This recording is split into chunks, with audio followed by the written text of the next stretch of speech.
좀 중고차 수출 보통 하게 되면은 말소증을 받게 되거든요. 지금 보이시는 화면에처럼 이렇게 말소증을 이렇게 받게 돼 있어요. 이건 구청에서 공무원분들이 이렇게 정식적으로 띄워주는 말소증이어 가지고 이렇게 받으면 이걸로 보험도 해지하시고 이러시면 되는데요.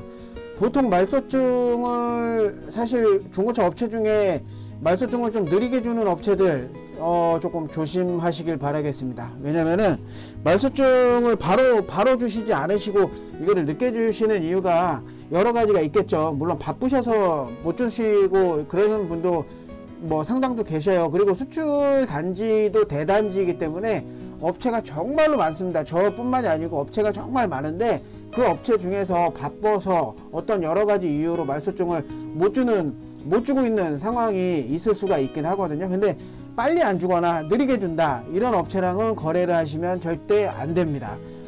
제가 사례를 말씀을 한번 드릴게요. 말소증은 우선은 첫째, 말소증은 우선 안 주시고 차는 가져갔는데 말소증을 안 주셨어요. 대신에 말소증을 왜 안 주는지 이제 차주님이 연락을 해 보시겠죠. 그 업체에 다시. 그러면 그 업체에서 연락을 해봐 갖고 확인을 해 보니까 그 업체가 하는 말이 이게 차가 지금 수출이 안 되고 있어서 이렇다, 또는 뭐 알고 봤더니 사고 부위가 더 있다, 또는 뭐 조건이 조금 안 맞아서 지금 수출이 지금 지연되고 있다, 뭐 여러 가지 이유로 금액을 조금만 더 깎아주면 바이어들이 바로 살 것 같아서 바로 보낼 수 있다 라는 어떤 사실상 좀 막말로 말 같지도 않은 이야기를 늘어놓으시면서 금액 깎으려고 하시는, 말소증 안 주시는 그런 업체들이 있어요. 그런 업체들 조심하셔야 될 것 같고요. 그 다음에 말소를 조금 늦게 하시는 업체들이 있어요. 그러니까 물론 차를 가져가면 늦게는 2-3일 정도 소요는 돼요. 보통 소요는 돼요. 하루 당일날 말소도 되기는 돼요. 근데 이제 빨리 서둘러야 되겠죠. 그만큼 서류도 같이 주셔야 되고 저희도 빨리 움직여야 되고 하는 그런 부분이 있어요. 현장에서 번호판 띄워서 저희도 구청에 가서 공무원분들한테 말소를 의뢰를 빨리 하고, 그러니까 말소해 주시는 담당 그 사무장님이 계시긴 한데 이제 그런 부분을 이제 빨리 해가지고 해달라고 요청을 해서 당일 처리되는 경우도 존재는 합니다만은, 일반적으로 봤을 때 이틀에서 3일 정도 안에는 말소증이 대부분 다 나와요. 근데 말소를 조금 늦게 한다 하시는 분들이 계셔요. 가끔. 왜 그러냐, 번호판을 띄워야지 말소가 되잖아요. 근데 그 차를 매입을 했는데 그 단지에 들어와서 바이어들이 많이 있어요. 바이어들이 많이 있는데 그 차에 번호판을 안 띄고 있으면 이거 지금 들어온 따끈따끈한 차네 하면서 관심을 많이 가지게 되긴 돼요. 물론 그런 이유로서 며칠 더 늦게 서로 간에 합의를 봐서 며칠 더 늦게 말소해 드리겠습니다라는 말씀을 서로 했다면 관계는 없는데, 그렇지도 않고 말소가 차일피일 미뤄지고 일주일이 넘게 말소가 안 된다, 이거는 말이 안 되는 거예요. 그래서 그러한 업체들 또한 조심하셔야 될 것 같고요. 또 다른 거 제일 중요한 거, 요거는 마지막에 얘기를 해드려야 되는데, 나머지 하나 일주일 정도 소요되는 게 있습니다. 말소증 중에는 일주일 정도 소요되는 게 있는데, DPF 붙인 거, DPF를 장착을 했어요. 그러면 그거는 저희가 일주일 정도 말소증 드리는 데는 소요가 됩니다. 그거는 알고 계시면 돼요. 왜냐하면은 DPF는 환경업체에 반납을 해야 돼요. 그 DPF 그 장치를요.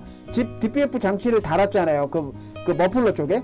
그거를 환경업체, 국가 환경업체에 반납을 해야 되는데 저희가 대신 반납 처리를 하거든요.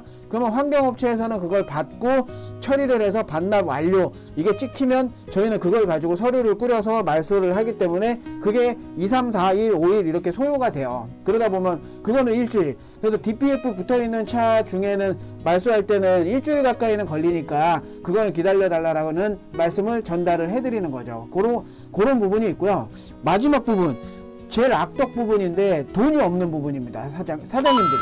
그러니까 그 영세업자들, 물론 업자들이 작게 하시는 업자들도 있죠. 근데 수출에서 되게 업계 하시는데 돈이 없어요. 그러니까 돈을 돌려요. 차는 그냥 받아요. 말소는 안 해드리고, 이거 말소되거나 팔리면 주겠다 돈을, 이렇게 해서 어떤 게임에 넘어가거나 그래도 믿고 거래를 했는데 그게 차가 현장에서 팔렸어요. 팔렸다고 해도 돈을 드려야 되잖아요. 업체에서 돈을 손님한테 드려야 되잖아요. 그러니까 말소증이 아직 안 나왔습니다. 말소는 하고 돈은 받았어. 바이어들한테 돈은 받았어요. 업체가 돈은 받았는데 손님한테 돈을 줘야 되는데 그 돈 가지고 또 뭔 차를 잡거나 뭐를 또 하거나 어디 뭐 이렇게 돈에 돈을 쓰거나 이러면은 다음 주에 됩니다. 이렇게 얘기하시는 업체들이 있거든요. 그런 업체 절대로 거래할 필요성이 없고요. 뭐 그런 업체가 많지는 않아요. 근데 어느 간혹 그런 업체가 있습니다. 그래서 그런 업체들은 이제 조금 좀 기피하셔야 되는 상황들이 좀 오고요. 뭐 예를 들어서 그런 업체들은 또 다른 업체에 또 자기 구점 먹고 그 손님차 갖고 와서 팔으려고 하는 그런 경우도 생기니까 결국은 차주님이 손해보거나 신경 쓰이거나 또는 업자한테 전화해서 어떻게 해야 됩니까 해갖고 결국은 돈을 더 깎아달라고 그러면 뭐 내가 생각한 금액에 다 알아보고 보낸 건데 싸움 나거나 결국은 돈 깎아줘서 다시 빨리 말소해달라 이렇게 얘기 나오거나 이런 상황은 올 수가 있다는 거. 그래서 스트레스 받을 수도 있으니까 제가 말씀드린 부분 중에 한 가지라도 이렇게 들어가는 업체들이 있다면 거래를 조금 미루시거나 다른 업체나 다양하게 좀 더 알아보시는 방법으로 생각을 해보시는 게 나을 것 같고요. 보통 화면에 이렇게 보이는 말소 사실 증명서 이건 공무원분들이 끊어줘요. 요런 거를 빨리 받아야 사장님들이 권리관계가 끝나는 겁니다. 그 파신 차에 대한 권리관계가 완전히 끝나는 거예요. 그래서 보험도 해지하실 수 있고요. 그 차가 뭐 사고가 나든 어떠든 권리관계가 완전히 끝났기 때문에 상관이 없어지는 상황이 되는 거기 때문에 말소증명서 빨리 달라고 하시던가 믿는 업체에 거래를 하시는 게 좋습니다. 중고차 수출 주행거리 많거나 승용차 오래된 거 여기 적혀 있죠.